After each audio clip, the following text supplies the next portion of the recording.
वंदे मातरम खबर उत्तराखंड में आप सभी का स्वागत है। मैं हूं आपके साथ दीपिका सिंघल। उत्तराखंड में पारदर्शी सरकार को लेकर मुख्यमंत्री पुष्कर सिंह धामी ने सचिवालय में विजिलेंस विभाग की तरफ से बनाए गए ऐप भ्रष्टाचार मुक्त उत्तराखंड 1064 लॉन्च किया है। इस मौके पर मुख्यमंत्री ने कहा कि इस ऐप का क्रियान्वयन मजबूती से किया जाए। मुख्यमंत्री ने कहा कि ऐप पर जो भी शिकायतें आती हैं उनका जल्द ही निस्तारण किया जाए।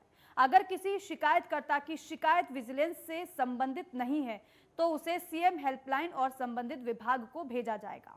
यह भी सुनिश्चित किया जाएगा कि शिकायतकर्ता की तरफ से जो शिकायत की गई है उसके स्टेटस अपडेट की पूरी जानकारी उन्हें मिले।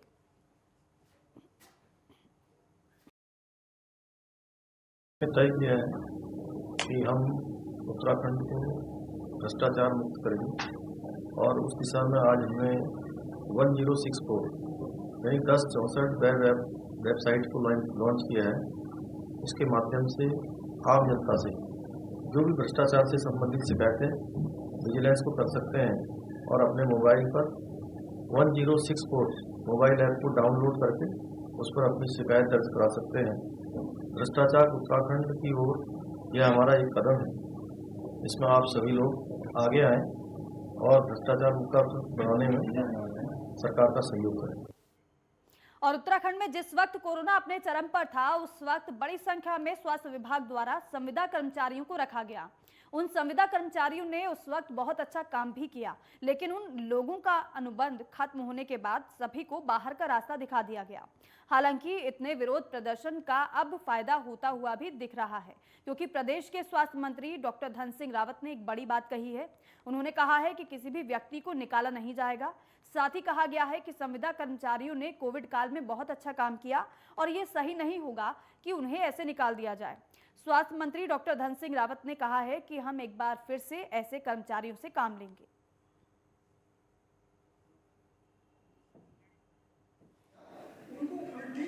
देखिए, सच में उन्होंने बहुत अच्छा काम किया, लेकिन वो आपातकाल में लगाए गए थे कि उस समय बहुत वैसी स्थितियां थी। अब मैंने कहा कि हम एक हफ्ते में हमारे स्वास्थ्य विभाग में कहाँ कितनी नियुक्तियां हो सकते हैं, क्या हो सकता है उनके लिए, और कैबिनेट के लिए एक नोट बनाएंगे और मुझे लगता है कि उनका रास्ता हम जरूर निकालेंगे। और वहीं पेट्रोल, डीजल और गैस के दामों में हुई बढ़ोतरी से आम जनता पूरी तरीके से त्रस्त है और इस बीच सरकार ने आम आदमी को राहत दी है। सरकार ने 6 महीने तक फिर से फ्री राशन दिए जाने का आदेश दिया है। कोविड-19 में प्रधानमंत्री कल्याण योजना द्वारा गरीबों को फ्री राशन वितरित किए जाने की योजना चलाई गई थी। देश भर के लोगों ने सरकार द्वारा चलाई गई इस योजना का लाभ भी लिया। उत्तराखंड प्रदेश में प्रधानमंत्री कल्याण योजना द्वारा वितरण किए जाने वाले गेहूं और चावल को बीच में बंद कर दिया गया था। हालांकि उत्तराखंड में धामी सरकार बनने के बाद फिर से गरीबों की कल्याण योजना को शुरू कर दिया गया है और गरीबों के लिए चलाई गई योजना से लोगों में खुशी नजर आई है। बढ़ती महंगाई के बीच सरकार फिर गरीबों के लिए निःशुल्क गेहूं और चावल वितरित किए जाने को लेकर जनता ने आभार व्यक्त किया है और इसके साथ ही जनता ने सरकार से बढ़ती महंगाई पर भी रोक लगाए जाने की मांग की है।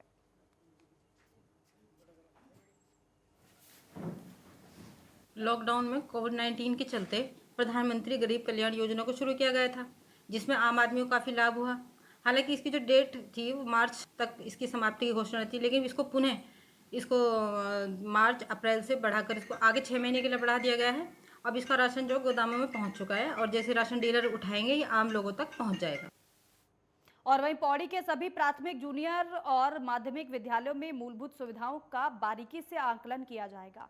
स्कूल में मिलने वाली कमियों को दूर करने के लिए बजट की व्यवस्था की जाएगी, जिसको लेकर पौड़ी के मुख्य शिक्षा अधिकारी डॉक्टर आनंद भारद्वाज ने राजकीय इंटर कॉलेज में खंड शिक्षा अधिकारियों और उप शिक्षा अधिकारियों की बैठक भी ली और सभी अधिकारियों को प्रत्येक स्कूल का निरीक्षण कर डाटा तैयार करने के निर्देश दिए गए हैं।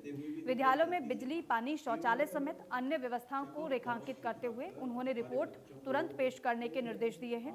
सीईओ ने कहा है कि जिले में कक्षा 1 से लेकर 12वीं तक के सभी विद्यालयों में मूलभूत सुविधाओं का आकलन किया जाएगा, जिसमें विद्यालय में जो कमी पाई जाएगी उसे दूर कर दिया जाएगा। सभी विद्यालयों को आदर्श विद्यालय के रूप में विकसित किए जाने के प्रयास किए जा रहे हैं।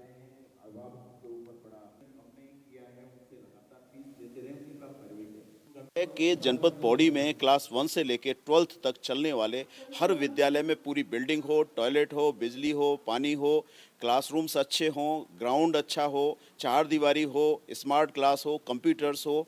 और मैं आज इनको एक एजेंडा दे रहा हूं कि एक एक स्कूल की स्क्रीनिंग करके देनी है कि किस स्कूल में क्या चीज़ कम है और उसको पूरा करने के लिए कितने पैसे की ज़रूरत होगी। और आज विधायक मयूख मेहर ने क्षेत्र की अलग अलग समस्याओं को लेकर जिलाधिकारी से मुलाकात की। इस दौरान समस्याओं के निस्तारण के लिए उनसे चर्चा कर उन्हें जल्द दूर करने पर बात हुई है। मुख्य रूप से जो समस्या थी वो पानी की समस्या, गांव और शहर में जगह जगह हैंडपंप की समस्या, बेलटरी ग्राम की रोड घाट योजना की कार्यप्रणाली जैसे मुद्दों को लेकर बातचीत की गई है। इस मौके पर उनके साथ यूथ कांग्रेस जिलाध्यक्ष ऋषेंद्र मेहर, पूर्व दर्जा प्राप्त मंत्री महेंद्र लूंठी, जगत सिंह खाती समेत बाकी लोग भी मौजूद रहे।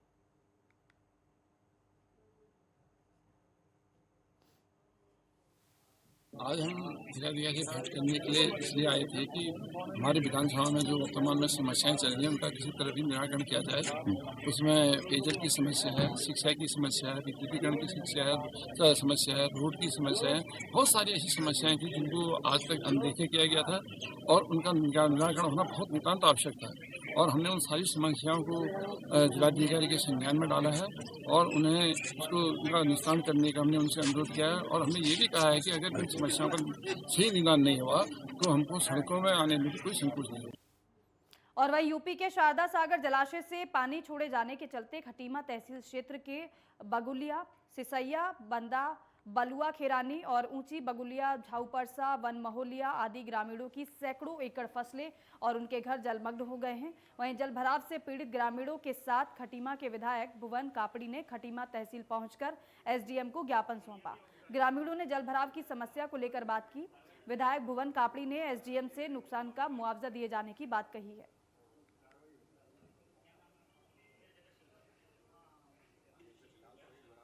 पिछले कई दिनों से शारदा सागर डैम में पानी भरा है, जो ओवरफ्लो हो गया है। उसके आसपास के गांव बगुलिया, बंदा, बलुआ, खेरानी, सिसैया, बाईसपुर सब जगह ओवरफ्लो होकर वो पानी जो है वहाँ के जमीनों को नुकसान कर रहा है।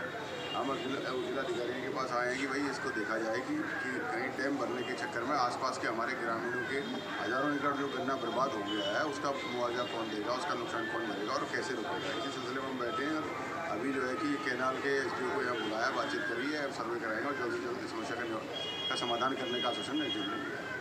लेकिन निरीक्षण में इनकी नहरों की मरम्मत नहीं हुई है, लंबे समय से डैम की सफाई नहीं हुई है, तो डैम का जल स्तर, डैम का जो सिल्ट से ऊपर तक आ गया है। बराबर केनाल में बंदा गाँव है, सिसैया है और आपका बगुलिया है, इसमें क्योंकि डैम में ज़्यादा पानी भरने के कारण उसमें ओवरफ्लो हो रहा है तो काफ़ी लोगों को खेती को नुकसान हो रहा है। इसी सिलसिले में ये लोग यहाँ पर आए थे, तो माननीय विधायक जी भी आए थे। तो संबंधित जो पीलीभीत, बरेली और हमारे यहाँ के सितारगंज में बैठने वाले जो एसडीओ इरिगेशन है, इनको हमने निर्देशित किया कि तत्काल नुकसान को निरीक्षण करें और इसका उपाय ढूंढें कि हमारे लोगों को यहाँ पर खेतों को नुकसान हो, उनकी जो खड़ी फसल है गन्ना उनको नुकसान हो। और वहीं अल्मोड़ा में आज ब्लॉक कांग्रेस कमेटी हवालबाग की बैठक आयोजित की गई। विधायक मनोज तिवारी ने कांग्रेस कमेटी के सभी पदाधिकारियों और कार्यकर्ताओं की बैठक लेते हुए बूथ स्तर पर कांग्रेस को मजबूत करने के लिए आवश्यक दिशा निर्देश दिए। विधानसभा चुनाव में जीत के लिए मनोज तिवारी ने सभी कार्यकर्ताओं का आभार जताया। इस दौरान मनोज तिवारी ने कार्यकर्ताओं से जनता की समस्याओं को लेकर काम करने के दिशा निर्देश दिए।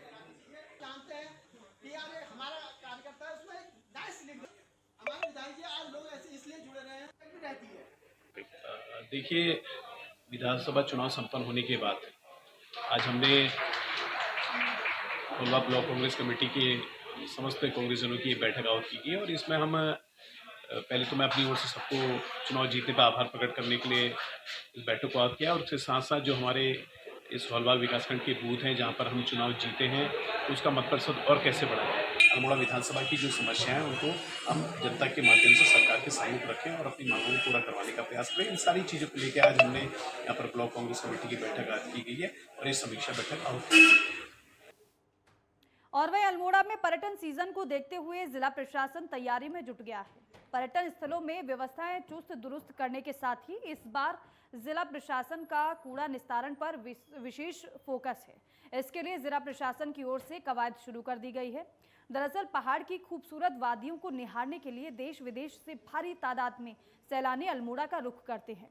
पर्यटन सीजन में कूड़ा इधर से उधर ना बिखरे, इसके लिए इस बार प्रशासन के निर्देश पर जिला प्रशासन की ओर से नगर से सटे मुख्य पर्यटन स्थलों जिसमें कसार देवी, कटारमल, मजखाली और चितई में कूड़ा निस्तारण के लिए अभियान चलाया जाएगा और इसके लिए एक समिति बनाई जाएगी जो स्थानीय एनजीओ की मदद से लोगों को जागरूक करेगी। हालांकि सीडीओ नवनीत पांडे ने बताया है कि कूड़ा उठाने के लिए जिलाधिकारी की तरफ से एक ट्रक वाहन की स्वीकृति मिल चुकी है। उन्होंने कहा कि चयनित पर्यटन स्थलों से कूड़ा उठाकर एक स्थान पर लाया जाएगा जिससे कूड़ा इधर उधर ना बिखरे।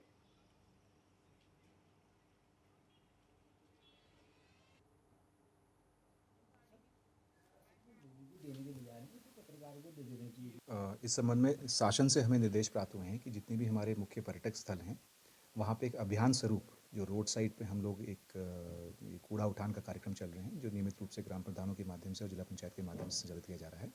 इसके अतिरिक्त जो हमारे शहर या कस्बे हैं जो अभी ग्राम सभा के क्षेत्र में अवस्थित हैं जिनको हम पेरी अर्बन एरियाज़ कहते हैं, उसमें एक अल्मोड़ा के जो हमारे 4 पेरी अर्बन एरियाज़ हैं, मचकाली है, कटारमल है और कसार देवी है और चितई है, यहाँ पे हम लोग प्रयास कर रहे हैं कि एक स्वच्छता समिति बनाई जाए और उसमें हम लोग कुछ यहाँ के जो हमारे एनजीओज़ हैं उनके सहयोग से हम लोग प्रयास कर रहे हैं कि वहाँ के लोग जो हैं उनको कुछ यूज़र चार्ज देने के लिए प्रोत्साहित किया जाए और वो यूज़र चार्ज जो कलेक्शन होगा उससे जो है हम लोग एक कूड़ा उठान की कार्रवाई करेंगे और ये किसी एक निर्धारित ट्रेंचिंग ग्राउंड में जा सकेगा ताकि लोग इधर उधर कूड़ा ना फेंकें।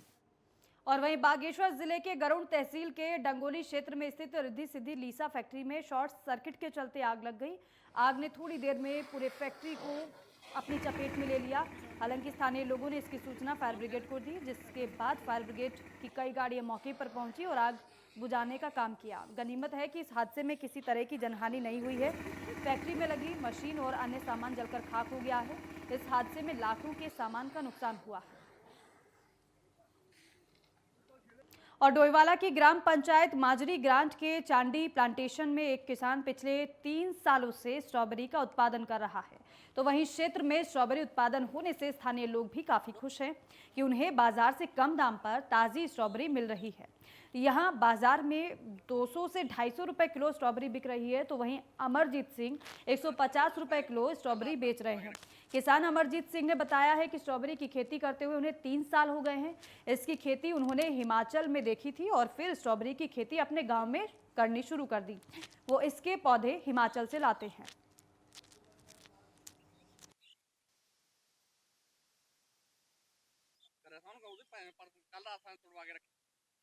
वो लगाते हुए मेरे को 3 साल हो गए हैं। ये मैंने अपने ससुराल पक्ष में यानी हिमाचल से देखा इसको और उसके बाद हम इसको यहाँ लेके आए और इसमें जो है पर बीघे में से मतलब यील्ड तो अच्छी है, यील्ड अच्छी हो जाती है, लेकिन अर्निंग की बात जो रहती है वो आपकी डिपेंड करती है मौसम के ऊपर। अगर आपका बारिश का मौसम नहीं होता तो ये खराब ना हो तो अच्छा उत्पादन हो जाता है इसमें, तो अच्छे समय पे अच्छा रेट मिल जाता है। लेकिन पिछले 2 साल से हम देख रहे हैं कि बारिश की ज़्यादा होने की वजह से ये हमारी खराब हो जाती है। मामले में माजरी ग्रांट में काफ़ी किसान भाई मतलब अपना रखा है, जैसे फ्लैक्स फूड किया है। हमारे अमरजीत भाई जी हैं, इन्होंने भी स्ट्रॉबेरी का 2-3 साल से ये प्लांट लगाया है। स्वरोजगार के मामले में अच्छी पहल कर रहे हैं और अच्छी पहल भी है।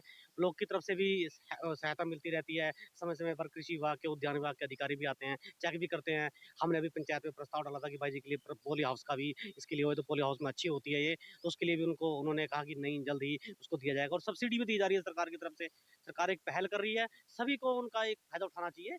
ये मेरा मानना है कि सभी लोग जो आगे जो कोई नौकरी नहीं कर पा रहा तो थोड़ा सा स्वरोजगार के मामले में आगे आए। और वहीं उत्तराखंड में राज्य सरकार ने आजीवन कारावास के 175 सजायाफ्ता कैदियों की रिहाई के आदेश जारी किए हैं।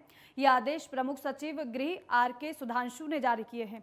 आपको बता दें कि अच्छे आचरण के आधार पर राज्य सरकार ने 175 कैदियों की रिहाई के आदेश जारी किए हैं।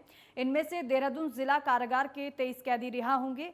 जिला कारागार हरिद्वार से 64 कैदी रिहा किए जाएंगे। वहीं केंद्रीय कारागार सितारगंज उधम सिंह नगर से 53 कैदी रिहा होंगे, जबकि जिला कारागार पौड़ी और चमोली से एक कैदी रिहा होंगे और जिला कारागार बरेली उत्तर प्रदेश के 2 कैदी और जिला कारागार फतेहगढ़ उत्तर प्रदेश के लिए 2 कैदी रिहा किए जाएंगे।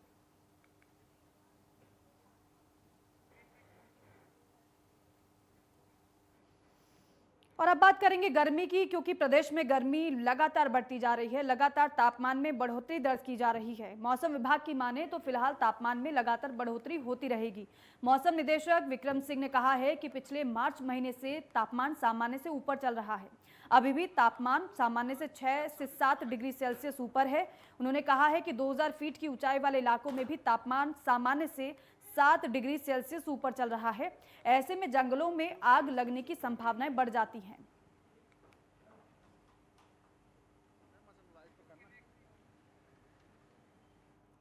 और वहीं पौड़ी में नगरवासी एक बार फिर गुलदार की दहशत में जीने को मजबूर है, क्योंकि गुलदार फिर से आवासीय कॉलोनी के आसपास दिखाई देने लगा है। आपको बता दें कि बुधवार रात को गुलदार ने नगर पालिका के वार्ड नंबर 1 बेंचवाड़ी में 2 मवेशियों पर हमला कर दिया था, मार डाला था 2 मवेशियों को, जिससे नगर वासियों में दहशत का माहौल बना हुआ है। गांव के सरपंच मुकेश नेगी ने बताया है कि बाजार आने वाले पैदल मार्ग पर आजकल गुलदार दिखाई दे रहा है। यही रास्ता गांव के स्कूली बच्चों की आवाजाही का भी है और लगातार गुलदार दिखाई देने से सभी लोगों में डर बना हुआ है। वहीं 4 मार्च को सीएमओ आवासीय कॉलोनी के पास से गुलदार का एक शावक दोपहर को आ गया था। गनीमत रही कि गुलदार ने इस दौरान किसी पर हमला नहीं किया और वन विभाग की टीम ने बमुश्किल से शावक को पकड़ लिया।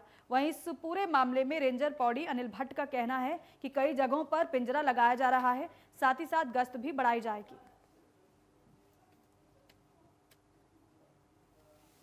देखिए, वो मांसाहारी है तो वो अपने भोजन के लिए आवारा पशुओं को वो तो मारेगा ही, तो वो बहुत ज़्यादा चिंता का विषय नहीं है। लेकिन हमारा मुख्य जो उद्देश्य है वो ये है कि जन हानि ना होने पावे। तो कल भी इसी संबंध में हम लोगों ने एक पिंजरा जो है अपने मुख्य वन्य जीव प्रतिपालक महोदय के परमिशन से जो है रांची के पास लगवाया था। लेकिन कल वहाँ की जो हमारे पास रात को रिपोर्ट थी, जो मैंने गश्ती दल भी भेजा था कि वहाँ पर उसकी वो नहीं देखा गया है। अब जहाँ पर आप बता रहे हैं बेंजवाड़ी मोहल्ला में, तो आज मैं अपनी टीम को वहाँ पर गश्त में भेजूंगा और कोशिश की जाएगी कि इस प्रकार की घटना की पुनरावृत्ति न हो। और वहीं गदरपुर में बिजली विभाग ने बड़ी कार्रवाई करते हुए कुलवंत नगर गांव में एक प्लास्टिक की फैक्ट्री पर छापा मारा। विभाग ने बिजली चोरी करते हुए फैक्ट्री को पकड़ लिया। हालांकि फैक्ट्री मालिक के खिलाफ बिजली चोरी की एफआईआर दर्ज की गई है। इस दौरान गदरपुर क्षेत्र के एसडीओ फरमान हैदर जैदी ने कहा है कि गदरपुर के पास कुलवंत नगर गांव में एक फैक्ट्री में गलत तरीके से तार जोड़कर बिजली चोरी की जा रही थी। इस पर विभाग ने अपनी टीम के साथ कार्रवाई करते हुए 15 लाख रुपए का जुर्माना लगाया है।